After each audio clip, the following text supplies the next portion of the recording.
everyone. Welcome back to Grit Unleashed, where we tackle today together so that tomorrow can be ours. I'm your host, Sarah, and I'm sitting here with Ben and Jess Owen. Hey, guys. Howdy, howdy. Thanks so much for being on the show today. Why don't you guys introduce yourself a little bit, what you do, what organizations you support, and how you met Nacho? Yes, on it. So thank you very much for having us, first of all. Yes. My name is Ben Owen. I own a company called Black Rifle, which has absolutely nothing to do with coffee and everything to do with data intelligence and digital media, primarily for the gun industry. I'm also the co-founder of Flanders Fields, which is an organization with a siloed focus around helping vets battling opiate addiction and homelessness, because I used to be a homeless and addicted vet. And as a side quest to that nonprofit, we started another nonprofit called We Fight Monsters. Our website's wefightmonsters.org, and we carry kind of the same mission to victims of sex trafficking, inner city violence, child trafficking, really anybody impacted by narcotics trafficking that didn't serve. We met Nacho during the evacuation out of Afghanistan. We got pulled into that on the Black Rifle side. About a month before the Taliban reached Kabul, we started safe housing in Afghanistan, since we did have a nonprofit chartered to house homeless vets, and countryless vets are very much homeless. By the end of that endeavor, we had 68 safe houses in 3 or 4 provinces, and probably ended up housing some of Nacho's people. I think that's more than likely how we met. But to be totally honest, it's been such a whirlwind. I don't remember exactly when and where, but we've done a lot together in Afghanistan and Ukraine, domestically. Jess was at his promotion ceremony. You put together, is that right? I did help organize it some, yes. Did So you meet Jess? Do y'all know each other? Oh, there was so much going on that day that yeah. Were you on the stage? I was one of the, I saw you. yes, I was one of the lieutenants that, passed the flag. So Awesome. yeah, that was me. Well, again, so great to have you guys on the show. You guys are supporting, or not just supporting, sorry, organizing some really great causes out there, and to have such a deep connection with those situations is just really cool. And yeah, I can totally understand that. I mean, you guys have been involved with everything going on with Nacho now, with the stuff that happened in Afghanistan. It's hard telling, and there was so much that happened all at once that. Oh yeah, you could write literal novels of books about a week in that process, and we're coming up on 3 years now. Yeah, It's which is still ongoing. I'm getting texts, no kidding. I'm getting texts from Nacho on Signal as we speak about food drops in Afghanistan. it's just wild to me. And anyway, gotta keep it unclass here, right? That's right. Anyway, today what I wanted to talk about is grief. So I want to start off with talking about what we think the definition of grief is, because grief isn't just it's not just being sad about something, and it's not just necessarily grieving somebody who's died. So what is your definition of grief, and expand upon it a little bit for me? So I think for myself personally, grief is a moving target. It's the loss of something that meant a lot to you. And so that can certainly be death. We deal with death every day. We dealt with a ton of death in Afghanistan, Ukraine, Haiti, Mexico, Ecuador, wherever the weird place is that we did weird things, you deal with death. But we deal with it a lot on the streets of Memphis, especially working with people who are addicted to fentanyl, or were addicted to fentanyl. Relapses are often fatal. So grief certainly is tied to death. There's no way around that. But Sure. I think it can be a concept. It can be, look, Afghanistan's a great example of that. The moral injury sustained by the veteran population is very much a form of grief. Like you have lost faith in the American ideal that you signed up to serve, that you once believed in so fervently, that we keep promises. So that's a form of grief. I think grief can come in many, many ways, and it hits, literally everybody in the country. Yeah. Jess, what about you? What do you define grief as? I mean, and exactly just what Ben said too, the loss of something. It doesn't even have to be a person. And I think, especially in the space that we work in, we work with a lot of addicts. For them, and being an addict myself, I was an addict for 20 years. And for people who are addicts, when they finally get out of that lifestyle and they get clean, you almost grieve the lifestyle. Yeah, Yeah. absolutely. And a lot of people don't understand that. They're like, why the hell would you want that? Why would you grieve that? Aren't you happy you're out of it? But there's a certain, I don't even know the word for it. I know exactly what you mean, and excitement's not the word, but you're grieving. I think for me, I grieve not having to worry about but one thing. You know what I mean? So Yeah. that's, I know that's probably a weird answer to give you, but that she's absolutely right. You can grieve the loss of a lifestyle. And in recovery, you grieve the loss of a lot of friends who aren't dead. Yeah. You have to cut ties with a lot of people. And that happens to everybody. That's not something unique Yeah. to addiction. We grieve the loss of people we love that go a different direction. Yeah, and I grieve like my father, like my mom was an addict, so I grieved her before she even overdosed. Like she just kind of she was gone. And then my dad, he kind of lost his mind a little bit there because he just kind of had to live, so he just kind of numbed himself. And it's like I lost my father. I still grieve my father because He's not who he used to be. he's not the father that I grew up with, that I Yeah. had when I was a child. So there's grief is it's just there's so many different forms of it. Yeah, there really is. And that's what part of probably the biggest chunk of information I want to dive in today is I want to talk about all the different forms of grieving. And the big one that we're talking about right now that I kind of want to deviate from my own plan from is talking about people that you grieve but they're not dead yet. Because I think I had mentioned it in like our pre-show coordination was like that I am also going through a grieving process of specifically losing somebody who's still very much alive. Like that's completely different. I mean, it's It's it's almost worse in a lot of ways. It is. Yeah. The way right. you described that, I've immediately got two situations we're in the middle of right now that came to mind. One is a girl, a trafficking survivor we rescued and Mhm. housed. And 5 days before she picked up a year clean, she went back out and relapsed. And that's to be expected. It sucked, it hurt, but it came to light that she was a predator. So Mhm. very pretty blonde female, 30 years old. And we got information that she was having a sexual relationship with a minor. And being an organization that is very publicly against child sexual abuse, we had Mhm. build a target package on somebody I love and hand it over to the feds. And so she's sitting in prison now. So that sucks. And then without going into too much detail, we're dealing with it with one of our adult children now too. And That hurts. that hurts. Yeah. Yeah, yeah, it's really tough. For me, just to be a little bit transparent here, it's one of my parents that we mix like oil and water, and it's just it was time. It was time that I kind of broke away from some of the mental and emotional strife that's been going on in my family for the last several years, and there's not only has there been this aspect of grieving of losing a parent that's still alive, but also like looking back and realizing that a lot of your life wasn't what you made it up to be as a kid to try and Mhm. deal with all the stuff that you went through and all the things that you tried to build up around yourself to deal with all of the situations that were going on while you were, for lack of better words, like enduring that like mental and emotional abuse. And it's really tough. Yeah, yeah, no doubt about it.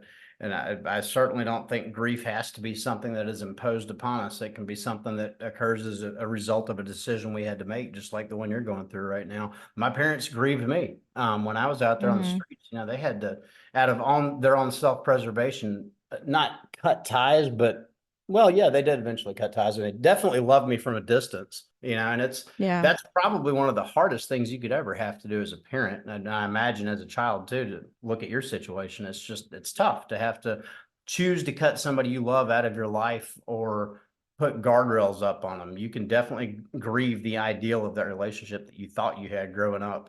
Right. And, at least for me, to kind of jump ahead on where I was trying to go is part of the coping that I'm doing in my own mind is like, this is not necessarily forever. This is just so that we can heal and we can grow as people Mhm. separately. And then down the road, join back up together because, no kid wants to not have a relationship with their parent, right? Right. You want to have that healthy relationship, but there has to be a time where somebody in the relationship realizes that what's happening is not conducive for either party. So it's unfortunate that me as the child had to be the one, even though, I'm 33 years old, but, I still had to be the adult in a parent-child relationship. That sucks. Yeah, that definitely sucks. I'm sorry to hear that. But Yeah. I'm glad you had the maturity, the emotional maturity to make the decision to do that. We do have to often step away from situations and people that are affecting our sanity and our mental well-being. Mm-hmm. Right. One of the other topics I wanted to touch on is, can you guys talk about a situation where you've had to grieve the loss of a dream? Like you've had the situation that your heart was set on, and then it wasn't going to work out, and it just kept being a square peg round hole situation Mhm. that you eventually had to shift gears. Yeah, I mean the the Afghan evacuations are a great Yeah, example of that. good. When we get pulled into that, let me rephrase that. When we get tricked into that, Tricked. when we got tricked into the Afghan evacuation, I'm going to stand on that. I'm We telling. fully believe this is going to be an organized evacuation, that the United States government had the best interest of our allies at heart, that they had the best interest of the veteran community at heart, and that Customs and Immigration was going to, and State Department was going to do what they're here to do. This is going to be an effective process, and lives weren't going to be lost, or if they were, it was going to be slim. We're coming up on August 26th of 2021, before the bomb went off, and we realized that just the presence at the airport was being managed as though it was run by third graders who were throwing darts at a board trying to come up with what to do when. Hmm. And so we started realizing that this panacea of the evacuation was not what we thought it was going to be. And then, of course, the bomb happened, and all hell broke loose after that. We didn't get anybody out.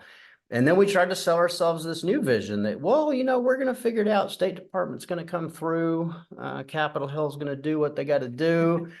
That didn't pan out. And it's just, it's been one thing after another. And then at some point, probably in September or October of 2021, when things kind of calmed down, I realized, like in my own mind, even the vision I had was stupid. Yeah. If you evacuate all of the combat vets, all the police, all the lawyers, all the judges, all the educated people, all the journalists from Afghanistan, what have you left? You've left a population that is rife to be exploited by the Taliban. So yeah, I mean, that whole situation was a series of letdowns where we had to grieve this concept that we thought we were fighting for, only to realize, like, one, it's not going to happen, and two, even if it did, it's stupid. Yeah, and that's really hard, right? Is like just having that idea of like, oh, it's got to work out, it's got to work out, and just keep telling you, and then you're grieving that sense of hope, right? Yep. That, Yep. and then you're disappointed on the other end, and I think disappointment is one of those things that goes into grief, I guess, can cause grief in a way, is because you had that hope of it's going to work out a certain way, and then you're disappointed it didn't, and then now grief, I Yeah, guess, could be a result of the disappointment. well, it's a feedback loop. I mean, the two fuel one another, and both of them are very counterproductive to having any sort of peace and serenity in your life. Holding out false hope for anything is just always bad move. Right. How do you think that somebody can differentiate between, a false hope or something worth hoping for? Well, so that's a great question. And I think my example of Afghanistan is probably not the right one to use if we're going to look at it through that context, because my advice would be make sure it's a situation you have a modicum of control over. If you're depending on a government or a bureaucracy to do something expediently, you're setting yourself up for failure. Yeah. So if you're going to try to control, we can never control outcomes, right? But we can influence them. And Sure. if you're going to try to have hope in that influenced outcome, make sure it's something you've got at least a little bit of means of controlling that outcome. We can't control what other people do, though. And, grief and disappointment often are the result of expectations we've set on the actions of somebody else. So Yeah. it's a crappy situation. I don't have a good answer to that question other than trying to manage your own expectations, and realize what's probable and likely. Yeah, and I think one of the other things that can go into answering that question is, you have to decide what's worth it to you as a person, and then also what's worth it to you as an organization. So, like, for example, in your situation, if I was part of this Black Rifle organization, what is best for the organization? What are the capabilities of the organization? How can I implement those best in this situation? And how can I benefit the most people? But then maybe me as Ben would be like, well, my interests are changing and I'm not being interested. I don't mean interest as, oh, like this is interesting to me. I'm just saying like my interest or my frame of mind is changing where maybe this isn't what's best for me or my family anymore. I think those are some things to Oh, yeah. consider about Yep. whether or not you need to keep up that hope, right? Yep, Yeah. absolutely. And you've got to maintain your focus on the end goal. And our examples are probably often extreme just because of the kind of work we do, but Right. the potential cost of us making a bad decision is somebody dies. Mm-hmm. So Yeah. when we're making decisions, we have to always keep that in the back of our mind. Like if this goes poorly, am I going to live with myself knowing that I did the best that I could do and that I made the decisions that were the best for everybody involved with the information we had at the time? And as long as you do that and you lead with good intentions, I think the likelihood of getting set up for, some extreme grief that you're not sure how to manage is mitigated somewhat. Right, because then you always have that to fall back on of like, well, I know that I did the right thing as best as I could in this situation with the information I was given. And, I think there's a lot that can support in a healthy way the ways to deal with grief in those kind of situations. Yeah, absolutely. One of the other forms of grief I wanted to ask about was any sort of like medical conditions. Like, what kind of things have you guys maybe had in your lives where you were limited because of a medical condition, or that you had to realize, like, well, this is how I have to live my life now because of this XYZ medical thing that I have going on. The immediate thing that jumps to my head is Jessica's asthma. And it seems, and I'll let her talk on this, but it seems to rear its head always when we're in the middle of trying to do something in a crazy place. Most recently, it was Lahaina during the Maui fires. We were out there trying to Oh, shit, do I forgot. relief, and Yeah. it put her on her rear for weeks after we got back. So, Yeah, and it she's sucks. you don't know Jess, but she's a go go go at all times kind of person. She cannot sit down. She cannot be still. Everybody that watches us thinks that I'm the one driving this train. I am very much not. I'm the one that makes sure it gets where it needs to go. Jess is the locomotive here. So I don't know. You want to Yeah, talk about and that? actually, I can't even believe you said that and I didn't, because I haven't even, it's been pretty well controlled. So I haven't really thought about it much. I was actually thinking about my hypothyroidism because I found out I had that not too Oh long my ago. gosh, we're twins then. Well, it sucks because they're like, you're gonna have to take pills for the rest of your life, or you're gonna be a fat ass. Mhm. So, so Hey, I'm that's like, not true. I'm thick, but I'm not fat. I'm definitely thick.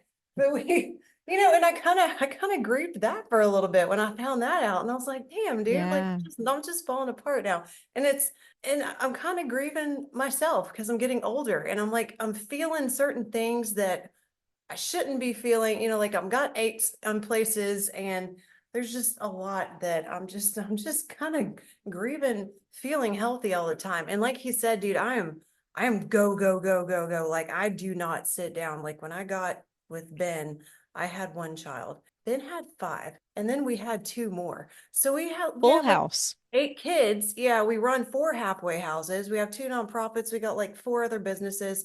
And it's just two of us. Like we never stop. So he's right, dude. When we went to Lahaina and I got back, all the smoke from the fires, and didn't even get me when I was there. It's when I got home. And it was like, boom, I could not do anything or I was gonna die. Like I felt like I was gonna die. That is a big, and I'm actually very impressed that you said that because I never even thought about that. But I did actually sit in bed and I cried because I couldn't go. I was like, I wanted Oh. to do this and I want to do that. I want to do laundry. I want to cook. And I couldn't do anything. And I just sat in bed and I grieved about it. And I totally forgot about that. So you just said that. So good job, Ben. Yeah, you're welcome. And I'm grieving the same thing. I mean, I'm 42 in like actual years, but if we factor in mileage, I'm probably somewhere north of 230. I've put my body through a lot, and like I look like I'm in great shape, but I just told you I'm having shoulder surgery tomorrow. My body is destroyed. I mean, it kills me to get out of bed in the morning, and it's becoming rapidly apparent to both of us that our bodies are finite, and Hmm. so we're not going to be able to do all this running and gunning 18 hours a day, 7 days a week, whether it's with the nonprofits or, saving people on the streets or the kids or work. Like, it's at some point it's going to slow down. And that sucks because we found purpose in our sobriety through the work that we do. Like, we actually have a reason to be alive now. We spent so long out there with literally no reason to even exist, and to finally have purpose now, but know you're limited because of damage you did during active alcoholism and addiction. That's a heavy hit. Yeah. It's a bitter pill to swallow, but it's one you got to deal with, and you just got to move on. And I think for me, one of the best ways to do that is just to keep staying busy and find maybe a lower impact way to assist people than getting physical out there on the streets all the time. But yeah, definitely grieving my physical health. There's no doubt about that.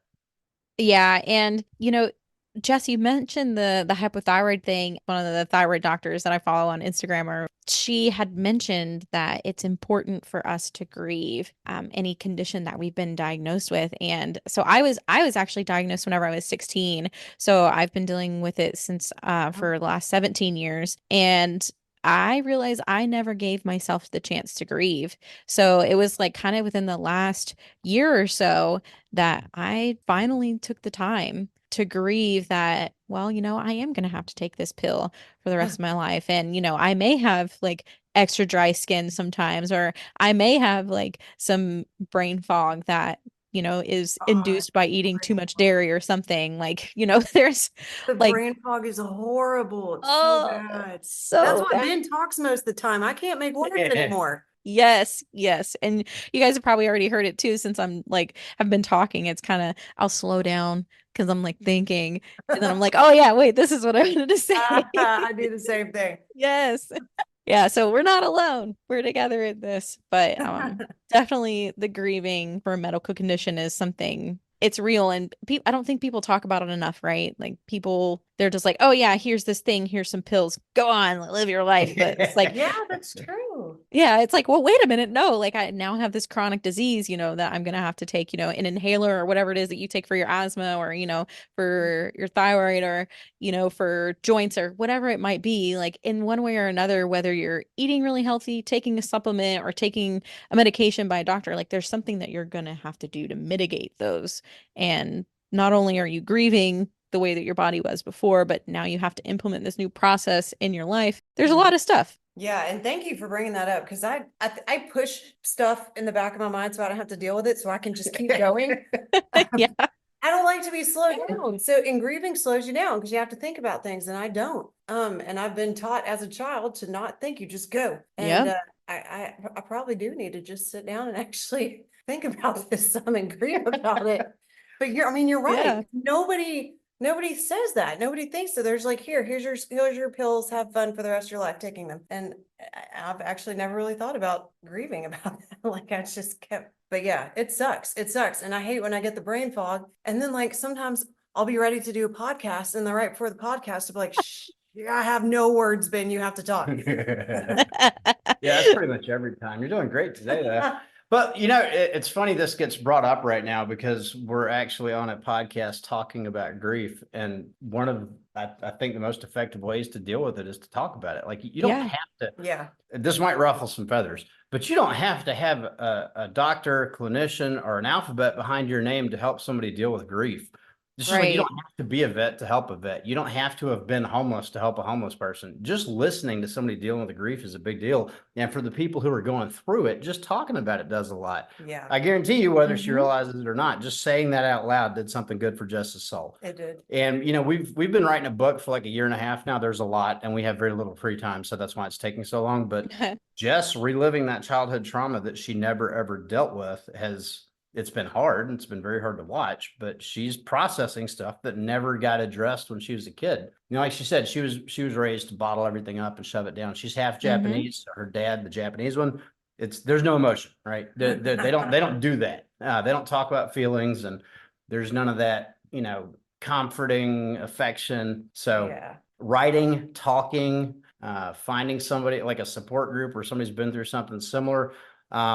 It was weird hearing both of y'all talk about how nobody talks about grieving physical illness. I guess my frame of reference is skewed because I grew up with a mother who was bedridden from her early 30s with rheumatoid arthritis and lupus, like extremely bad. And so she had support groups. Like I remember when we were in Brandon, Mississippi, when I was a little kid, she had a support group for her, whatever she was going through at the time, something with her kidneys too. Now she's doing better now. I mean, she still doesn't get out of the house a whole lot, but like grieving the physicality of stuff was something I saw in real time my whole childhood. Yeah, I think it sounds like Jess and I come from a similar background. I'm not half Asian or anything, but I had a lot of that, oh, you're feeling some type of way. Well, Sarah, your emotions are a little too big, so you need to just, sit down and look pretty. I always talk about like how I feel in caps lock.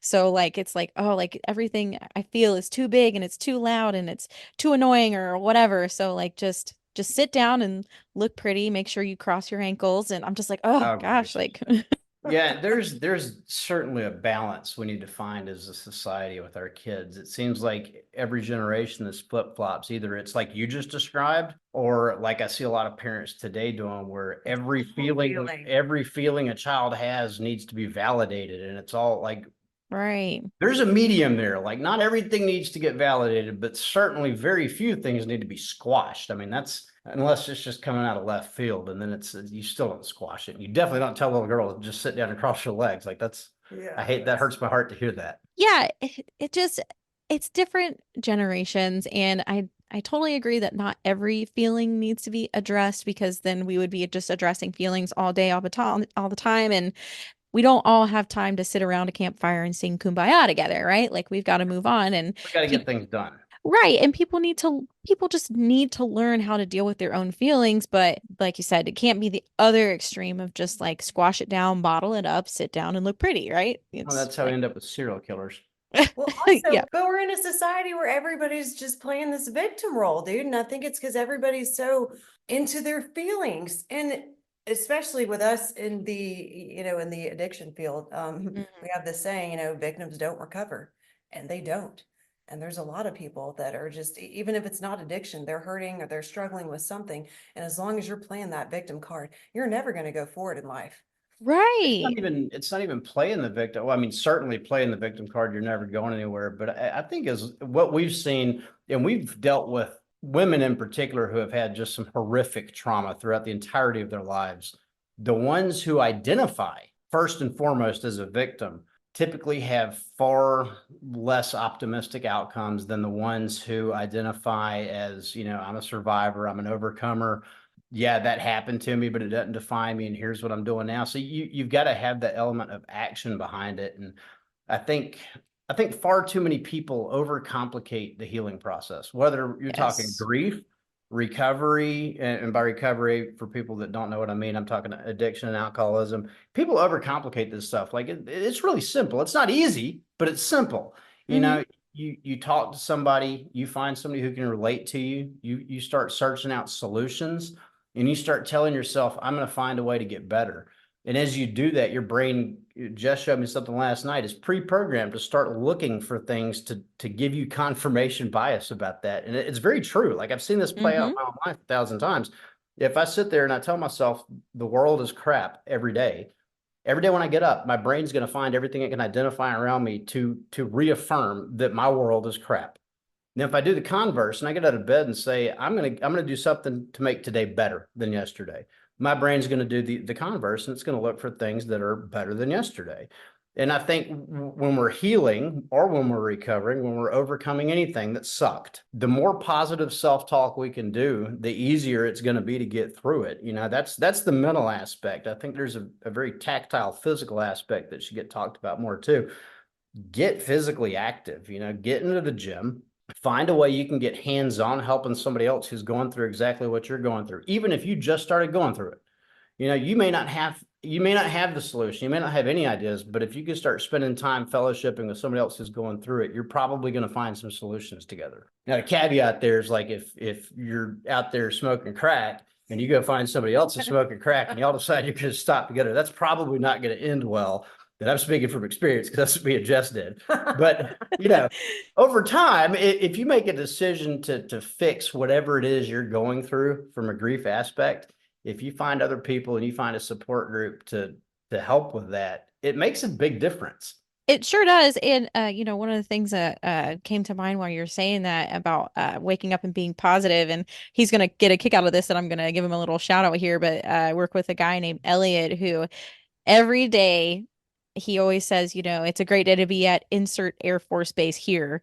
And he said that while, we were at Tyndall together and now we're being at Robbins, so it's a great day to be at Tyndall Air Force Base. And he'd like look at you, give you like some finger guns, and we're just like, oh my gosh, like you're so corny. But he does that now at Robbins, and it's become a staple of like who he is. And it always does make me grin. Initially, I would like roll my eyes and be like, oh my gosh, you're so corny. But like now I'm like, you know what? You're right. It is a great day to be at Robbins Hey, Air Force Base. guys like Elliot make the world go round. As you're telling that story, I can think back to a pod officer when I used to go to jail all the time. His Hmm. name was Officer Green, and he would do this thing where he would say, "Good morning, good morning, good morning, good morning," and I forget the rest of it. It was annoying as hell the first time he did it, but after that, it started making me laugh. Uh-huh. And it's been interesting to be able to go back into the same jail, the same courtroom as a service provider and see him still doing that same thing, trying to put smiles on the faces of inmates. But yeah, injecting positivity into any situation is always a good idea. Yeah, yeah, it's contagious. Okay, so the last thing I want to talk about really quick before we wrap up is I want to get you guys to give me some input on some ways to cope with grief. We've already talked about talking it out, getting physical. Do you have any other ways that you guys have used to cope with grief? Well, there's one thing I can say that don't do is don't surround yourself with people that are going to co-sign your shit. So Mhm. if you want to sit there and feel sorry for yourself and boo-hoo, woe is me, probably don't surround yourself with people that are gonna be like, you know what? That's right. You just feel that way and you're okay to feel that way. For a little bit, it's okay. But I would say definitely surround yourself with people that are okay calling you out when it's time to get out of it. Like Amen. pulling you out of that. That's very big because we Yes. see this a lot. And a lot of it is just we're social creatures. We want to be around people. Just make sure you're around the right people and good people. Yeah, absolutely. You find an Elliot when you're feeling down. Find a guy like that. That's one of the biggest things you can do is just surround yourself with positivity. I cannot emphasize this strong enough. Whether you're an alcoholic or not, do not drink to get rid of grief. It is probably one of the quickest ways to become an alcoholic is Yeah. to Hmm. drink or use any substance really to numb your pain. If you're using a substance to deal with grief, you're going to have a problem. And guess what? The grief is still going to be there when you get on the other side of dealing with that problem. So Yes. acceptance is a big thing. You have to accept what happened as reality, and that's part of the grief process. Allow yourself to feel all the things that people normally feel going through grief, the anger, rage, denial, bargaining, but keep moving forward. Keep your eye on the prize at the end of that. They say time heals all wounds. And while that may be true, you're going to have an element of that grief that never goes away. Find a way to channel that into something positive. Jess and I have a ton of grief about the things that we did in our years out there on the streets. And we have completely changed our lives by channeling that grief into what we're doing today. And it's helped a lot of other people navigate theirs too. And God has helped a lot. Oh, absolutely. I wanna hear that. Faith. Yeah. Faith is a big one. Yeah. Yeah. Yeah, absolutely. And I would echo that as well. Finding a good church and a good community to surround yourself with to remind you that, there's more to life than just this life. Yeah. There's more on the other side. So keep going. We will get to the other side and like ultimately, whatever it is that people believe in, but at least for the three of us here chatting today, like we know that God's going to be on the other side, Yep. waiting for us. So that's ultimately what matters. All right. Well, guys, thank you again so much for being on the show today. I really loved this episode, being able to talk about grief. And you're right, talking it out is cathartic, right? For those of us that have some level of grief. So for our listeners, like, share, and subscribe. Tell your friends, and you can find us on Spotify, Apple Podcasts, and YouTube. And we'll talk to you guys next time. Thanks, Sarah.